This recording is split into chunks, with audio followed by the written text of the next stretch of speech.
Professor Jansen, I'm really excited to be able to be here and hear your talk. I appreciate your candor, and I really enjoy how personable you made this conversation. Coming from the US, I really attached myself to one of your comments, and I tried to quote you, but I wasn't successful. My hand couldn't go as fast as your mouth. So, but I sort of jotted down two ideas here. This notion of historical enemies and reconciliation, and racism and intimacy. And coming from the US, we struggle with that. And one of the things that I think has been really helpful since the civil rights movement has been to explore those kinds of themes in fiction. And now you mentioned in the core curriculum course that you have the students take with about 2,500 undergrad students in this, you mentioned that humanities is a part of that core curriculum. Does that curriculum take up fictional representations of that struggle, of the historical enemies and this idea of race and intimacy? And what comes to mind from the US context, so excuse me, are stories like Huckleberry Finn, most recent, this book, the novel The Help, Black Boy, Native Son, and we grapple as students with this idea of intimacy and race, as well as historical enemy and conclusions, or the ends of these narratives, and how we reconcile this gap of what I would call suffering and divisiveness. So I just wanted to bring that to you and ask if you do that in the curriculum at all. Thank you. Right. Thank you very much. And I think that is a very, very important point to make. The curriculum changes every year or every second year. So, for example, this year I'll be teaching blackface, which is, as you know, both in the US and in other parts of the world. I sort of heard a very interesting expression here, and my Dutch friends will have to explain this to me. A fellow called Zwarte Piet or something like that. If you can help me understand Zwarte Piet, I've got a few black Piet friends in South Africa, but this sounds like an interesting character. One of the things I am going to suggest, precisely because this new book that I've written looks at two novels, one from South Africa called Madonna of Excelsior, by Zakes Madar, who teaches in the US, but is South African, and one called Wench, which is in fact a story about intimate relationships between slaves and slave owners in the US. And the reason novels are so incredibly powerful, the reason why Toni Morrison's Beloved, is so incredibly useful, is it enables people to engage these difficult issues under the guise of a novel. But the novel, of course, is a lot more straight talking about these difficult issues.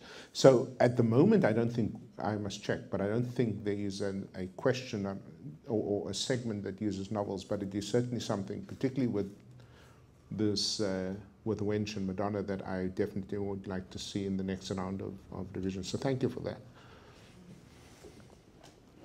Thank you.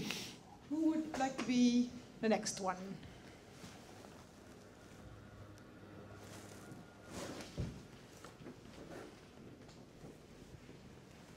Good evening, Kees Moller. Thank you for your insights. Okay. You mentioned a couple of times the difference between men and women. Yes. Do you have any thoughts why? And can you maybe explain in your approach, in your discussions, how you differentiated between men and women? Right. So the empirical picture is a straightforward one, and that is we looked at how residences integrated across the campus from all white or all black to being very integrated. It was very clear the women's reses integrated quickly to this day and without much of a problem. There weren't really major problems. With the guys, it was completely different. Here's one of my ideas. I don't want to say theories, that sounds too sophisticated. I think that women students have their own stories of exclusion, of marginalization, of humiliation, and so on, so that when it comes to race, they recognize very, very similar kinds of ways of being put down in a very patriarchal culture. And I suspect that is one of the reasons that makes it easier for them. Secondly, I think the socialization of men. Remember, in South Africa, white men were required to do military service under apartheid. And I think that created a particular kind of mentality, a particular kind of mindset, a particular kind of battle readiness that the children, in fact, inherit from the fathers. I suspect that those muscular approaches to dealing with problems, which I don't see with the women students, also lies behind a lot of this kind of trauma. I don't for one moment believe this is as true of second generation German and Jewish kids or third generation as it is true of second generation apartheid, children of apartheid. I don't for one moment believe that these young people are, to coin a South African phrase, born free. They're not born free.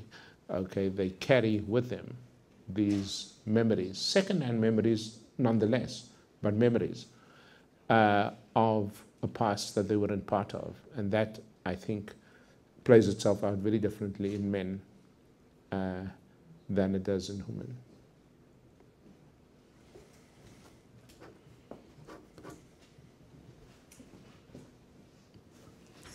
My name is Aldo Gorashi.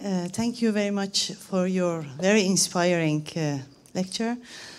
I have been inspired by South African leaders like you, and the story of reconciliation speaks to me particularly because of my background. I have been part of the Iranian Revolution, and I saw what revolution does to people. I mean, the mass solidarity is very temporal. It recreates violence, and it doesn't create connections that are durable for change. And what I saw in South Africa through reconciliation, I see that there are possibilities for different kind of connections, what you call nearness, through sharing stories, going through pain, powerlessness, and sharing that creates connection. So in that sense, I am very inspired by your talk and what you shared with us. But and also very happy that you're hopeful about the role of universities. What I'm seeing now, and read more and more, that being a professor at the university myself in this country, see the power of neoliberal politics dominant in most universities, and the inspirations for change coming from outside universities. And in many ways, I hear from community activists, people who have been doing a lot in communities to change societies. They are losing their belief in academia. And isn't so that academia outplaying its power, actually? To bring social change. I am still hopeful, I would say, but want to know your view on that. No, I wish I knew more about Iran, and thank you very much for your own stand. This much I don't know much, but this I can tell you without a measure of a doubt, having not been to Iran, that there's no difference between Iranian students and South African students and Palestinian or Israeli students. There's no difference, actually. Young people tend to be idealistic. Young people tend to be optimistic. Young people tend to believe they can make the world better than what it is. And I see that all over the world. I see that in the United States, where I just was. I see that in Zimbabwe, etc. The question is, what kind of leadership, in my work, university leadership, creates the conditions under which those young people rise to the fore, okay? Now, take a country like this. I've been asking questions of my Dutch friends today, and most of them were fairly tongue-tied, you know. And I asked them a very simple question. In your country, what does it mean to be Dutch? Now, the reason they're tongue-tied is they know it can't mean white, okay? They know it can't mean that simply that I was born here. They know that behind that question lurks the colonial history. They know that there is a huge difficulty about incorporating people rather than segregating people who are North African Muslim immigrants. They know that behind this allegedly simple question lurks a whole lot of things we don't want to talk about. Now, I would say to leaders in the universities of France, rather than wait for the next Charlie Hebdo, and there will be another one, sadly, what is the role of the community before that flares up again? Whether it's in the United Kingdom, in Birmingham, or whether it is here in Amsterdam, for students to begin to work together with communities that are alienated on the margins of the economy, on the margins of political participation, so that you reduce the chances of those things happening. Otherwise, you do go to Syria and these kids get their heads twisted by these terrorists. You with me? But rather than wait for that, I don't see movements here. Maybe I'm missing it, that begin to take the initiative. You know, I mean, you can teach, I'm sorry for my friends here, but you can teach development studies till you're blue in the face, unless it has a practical impact in the ways young people begin to change the equation for how we relate to, you know, our brothers and sisters who we think are different. You're going to have problems, I promise you that. And if this is going to be the European Year of Development, and this is going to be the European Month for Education, you better begin to think what the role of education is in bringing people into the mainstream of society and economy, rather than simply marching for your rights as a free society in which the freedom of the... Listen, for heaven's sake, we all agree with that, but you've got another problem. And that is the problem of not condemning people because they wear clothes you don't like. What kind of nonsense is that? You know, you need to be able to confront and deal with these issues.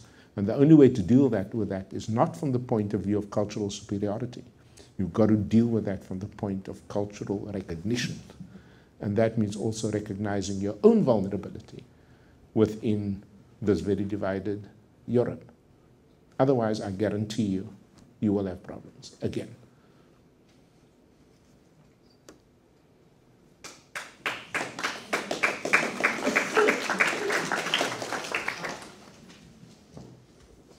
The guy over here? Or she's going to be first? Sure. Ladies first. Thank you. Professor Jansen, thank you again for addressing us. I'm also interested to continue the discussion a little bit about the issue of reconciliation. And I also try to jot down notes and quote you. So please correct me if I'm wrong, but I wrote down that establishing reconciliation is the grounds for fostering social justice. And I was wondering if you could elaborate on how you see reconciliation in relation to social justice, and then aspects of social justice such as the political representation, economic redistribution, cultural recognition. So how do you see reconciliation in relation to those aspects? And then maybe a more practical follow-up question is, how did you work with your team of professors or lecturers at the university to make that happen? So to really establish a sense of reconciliation with the students, but I didn't hear so much about the teachers and the lecturers, so I'd be very interested to hear how you worked with them. Okay, thank you very much. So, and thank you for the opportunity to teach your class today. Let me just say this. You remember the Truth and Reconciliation Commission. And my mentor and friend and father figure, Archbishop Tutu, got very upset because white people didn't show up at the TRC to sort of confess. You know? What white person in their right mind is going to show up on television and say, guess what, I mistreated my maid. Guess what, I've been a racist all my life. You know, what man or woman goes home at night and sort of say, geez, love, I thought I'll just get this off my chest. I've been cheating on you. Human beings aren't like that. You know, human beings don't come out and confess wrongdoing, okay? So the question, so as much as Arch lamented the fact that whites weren't there, the question I had is, how do you create the conditions in which people are able to? So Piet Venter is one of my colleagues, and I've involved him in helping black schools, disadvantaged schools. He's a very experienced educator, to turn around the fortunes of the disadvantaged schools. And one day, having done this for 2 years for me, he got up in a crowd in which there was a lot of white people, and he said in Afrikaans, "Thank you very much for offering the opportunity in which we can say sorry for what we did through education." And I got all teary. If I simply said to him, say sorry, he's not going to say sorry. But by involving him as my brother and working alongside him in educational reconstruction, he is able to see his way clear to say, "I'm sorry." That then enables the social justice that we seek to happen in practice. But you can't accuse people. They know they did wrong. I mean, you don't have to make a song about it. You don't have to preach a sermon about it. Yeah, okay? So the most violently aggressive white South African knows in their hearts of hearts that they did wrong. They know that. But you really want to take their faces and smear it in the mud and say, how about confessing? You're mad. Human beings are not like that.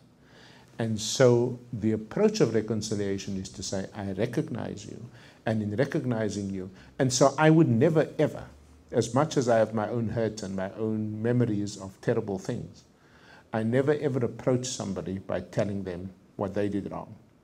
I tell them what I did wrong. I start off with an apology when I do workshops across South Africa.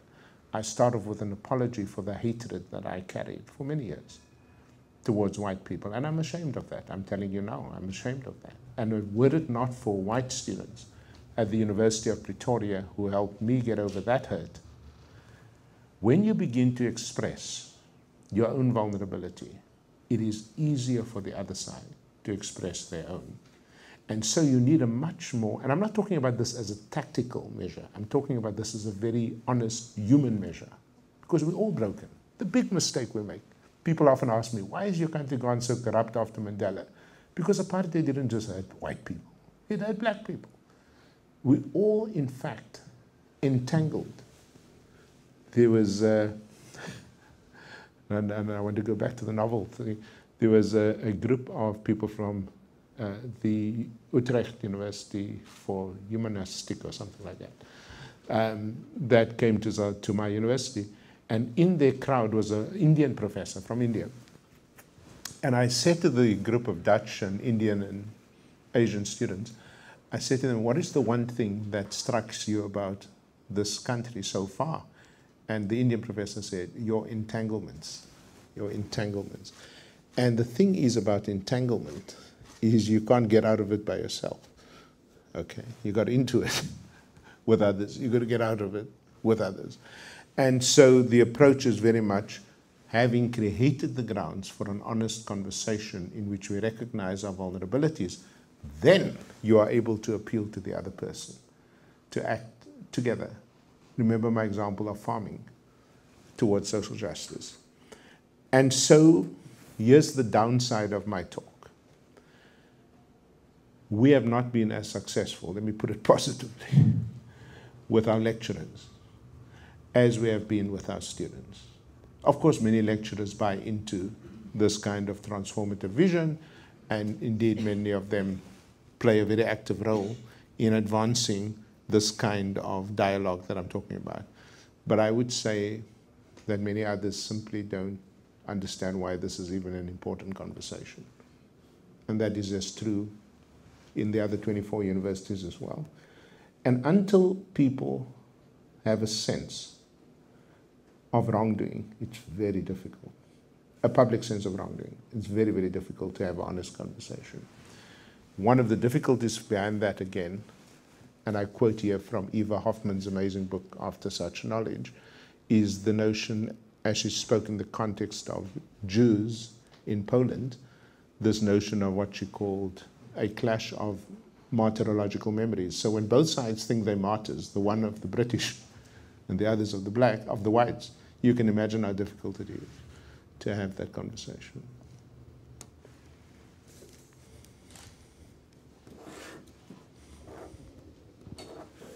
Thank you very much, Professor Jansen, for this inspiring talk. Last January, on the 6th of January, I had the great honor to receive 5 of your students here at Schiphol.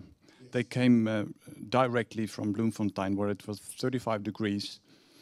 So you can imagine the shock when they arrived at Schiphol. And this was for the third time on a row that a group of students from your university came to Amsterdam for an exchange project. Actually, they're part of this Leadership for Change program that you started at your university. And later on, they participated for 2 weeks at the Amsterdam University College, and they took a course over there. They made friends with all the students over there. And the interesting thing was that the students of you from the Free State, they were students of all color. And then they came to the university college here in Amsterdam, which is known for being, or at least it speaks of itself as striving for excellence through diversity. And then that Amsterdam University College is almost completely white. So that was one of the amazing findings that your students had when they came here to this university, that, wow, we are looking for diversity in our country, but now coming to Amsterdam, something totally different than what we expected that would happen. We experienced that. So just a little story, but now these South African students, they made friends and they invited the students from AUC back to Free State. And next July, I think a group of AUC students will come back and visit your university. And the one thing that they told me is that, well, now we're going back to learn more about diversity than what we have known here in our own Amsterdam University College. So I would like to thank you for that program and for being part of it for some time already. No, thank you. Look, the whole idea of the, as you know, and thank you for your support over the years, is that the idea wasn't for the students, South African students, to go to Europe or the United States or West Africa or Japan in order to see perfection. We wanted them to see the common struggles, you know, that different countries have with respect to diversity and so on and so forth. And also not just to see it in the University of Amsterdam, but to also see it in the broader society and so on. I still think, if I may slip this in, that this is, in the city at least, I'm always struck by the cosmopolitanism, you know, that I see, and the great tolerance, etc., etc. But you're under threat, as is much of Europe. And but the universities have an obligation, as you know, to have these difficult conversations wherever we might be. So I'm glad our students had that experience as well. And the idea was also to reciprocate, as you know. So with the Leadership Summit, I think it's this year already, the idea is to then have students come back from our partner universities and see how we try to deal with this in South Africa as well. So I'm very excited about the mutual learning that might take place. I would like to give the floor for some more questions. The first row here, and then I go to the back. Thank you. Thank you very much for your talk. You mentioned at the beginning that there's two countries that you didn't want to visit, the Netherlands and the UK. I'm half-half, and I've always been terribly conscious of the joining of colonial forces in me and my siblings. I was struck by your quote at the very beginning, and you repeated it twice, so I should have gotten it right, but I don't think I got it completely. You mentioned, in order to feel contempt, you have to cherish certain things. Sorry. And I believe you've alluded to I understand from what you're saying that there's allusions to this quote and to what I think the meaning carried within this quote. But I'd really like to hear your views on, having taken us through these steps of moving from intimacy to nearness, just your reflections on this quote and what it tells us. I'd like to give you a very practical example of that. Shortly into my stay at the University of the Free State, I was in listening mode, listening to the students and so on and so forth. And there was about 200, 300 students in a huge venue in the medical school. I'll never forget this as long as I live. And I was still newish. And they knew I was pushing for integration or bust. And one young woman a white Afrikaans-speaking woman got up in this crowd and she let rip in a way that I've never been insulted in my life. I mean, she told me, my ma and my ouma was in hierdie koshuis. My mother and my grandmother were in this residence. Who the hell are you? Now, what makes this odd is no Afrikaans kid ever would speak to an adult that way, unless you're black. So I knew this. She would never, ever say yay and yo, which in Afrikaans is disrespectful. It's not like you in English. It means this because you would say to a stranger who's twice your age, oom, uncle, or professor, or rector, not yay or yo. Who the hell are you to come and tell? And she went on for 5 minutes. And I knew that there were a lot of people watching to see how I would respond. So I stayed completely calm and listened to this abuse. Okay? The contempt. All right. The next day, and of course after she spoke, I said, thank you very much.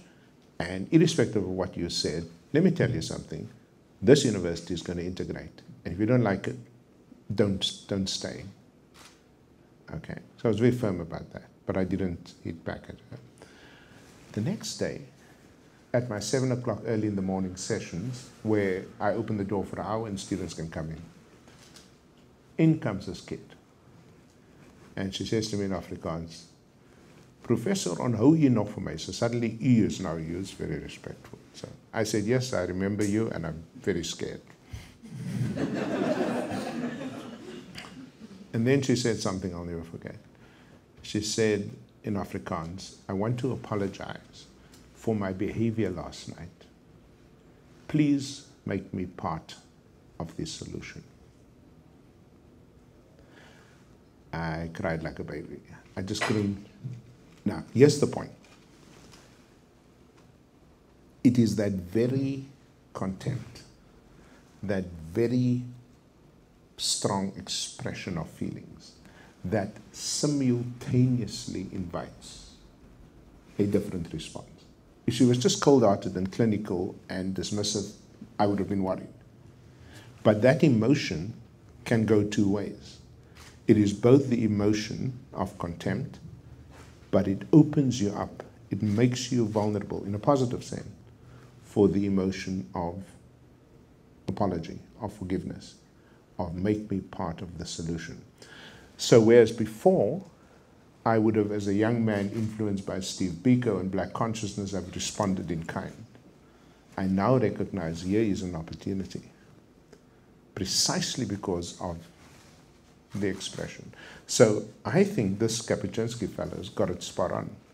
In order to feel contempt, you've got to harbor feelings of some kind, and those feelings I see as opportunity rather than as threat. Thank you for reminding me to go back there. Thank you. There was a question, I think, in the back, so please.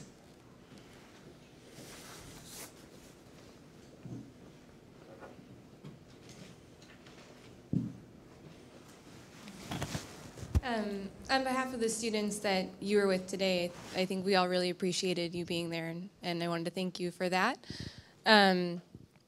It's clear that the tension between the Black and white students is part of what helps create or foster the chance of reconciliation. That tension that makes students confront, and then you guys confront the issue, is what helps that. I did my bachelor's in Wisconsin in the United States, a very conservative, very white state in which overt racism, that's present in the South, isn't really present in Wisconsin. So I'm afraid that a lot of the time the racist issues that are there aren't confronted. It was recently reported that it is the worst state for a youth Black male to grow up in the United States. But it's not really being confronted. So in an institution like our university, University of Wisconsin, which I really did love, how do we even begin to work on that reconciliation if the violent conflict and abrasion that happens in other places doesn't even occur? How do we shed light on that and then begin to educate people on that in a situation like that? The short answer is with great difficulty, because you need a leadership both at the level of the governor, the mayor, the university president, the students, and so on. And so on. So I always say to students when they ask that question from universities I know little about, let's take the University of Wisconsin-Madison, for example. I don't know which campus you are on.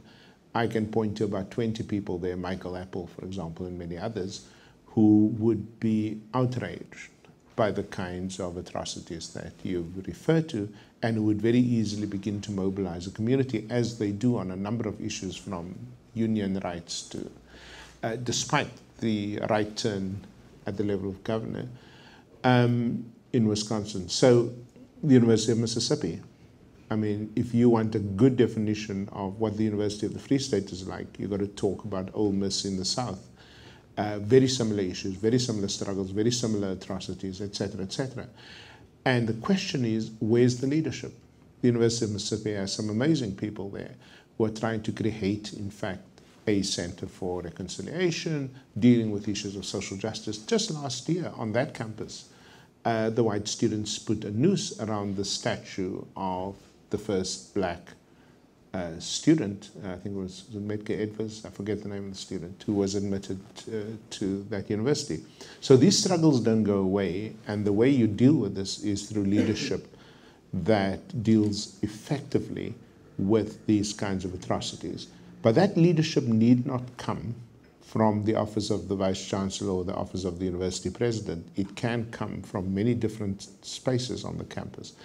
And I'm still, when I look at stories about the United States, for example, I'm always amazed at the role of student leadership in the civil rights movement. You see a little bit of a slice of that in the movie Selma, but we know this to be true, Snick and others, and so on. If you look at the role of students in this country, in Europe, for example, you know, in the 1960s, and across the world, and in '76 in South Africa. So I think there is enormous potential for student leadership, not to wait for leadership from those who occupy higher positions in the formal education sector, but to begin to initiate the tough questions. I think the act of resistance by the students of the University of Amsterdam today gives me hope. I mean, I'm not too much enthralled by the drama of arrests and so on.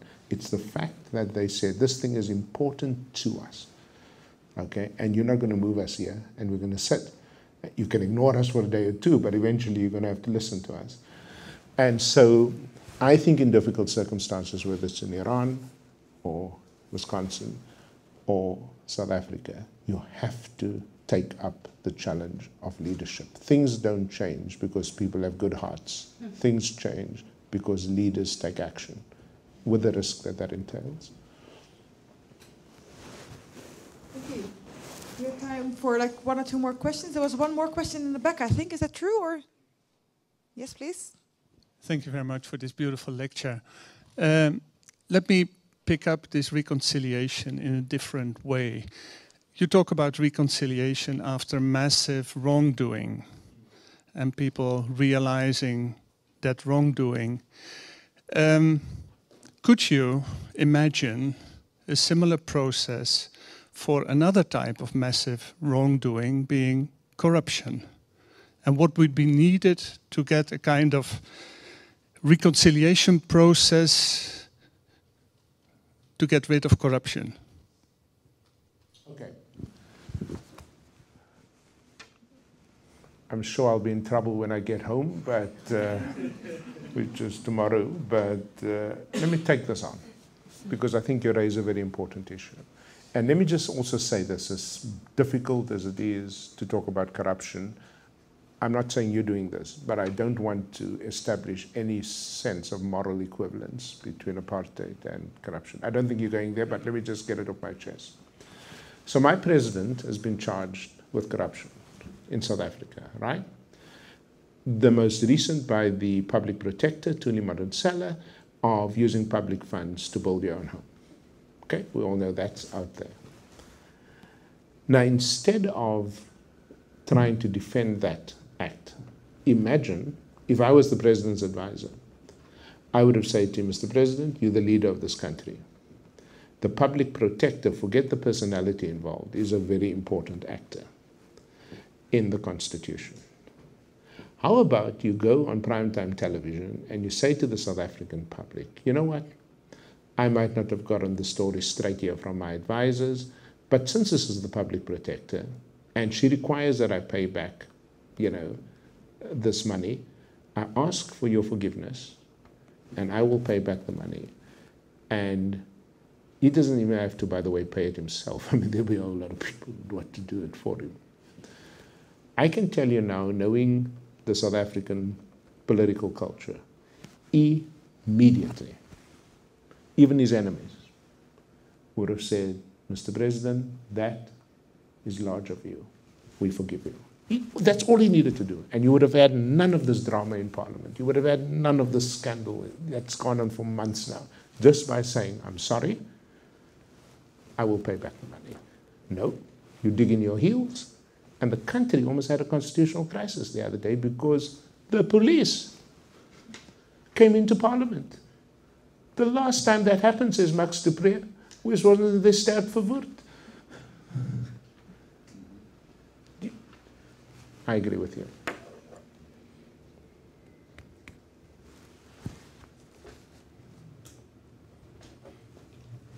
Do you have exile for? Do I have what? I saw the colleague over here. You would like to ask a question? Of course. Here's the mic. Thank you.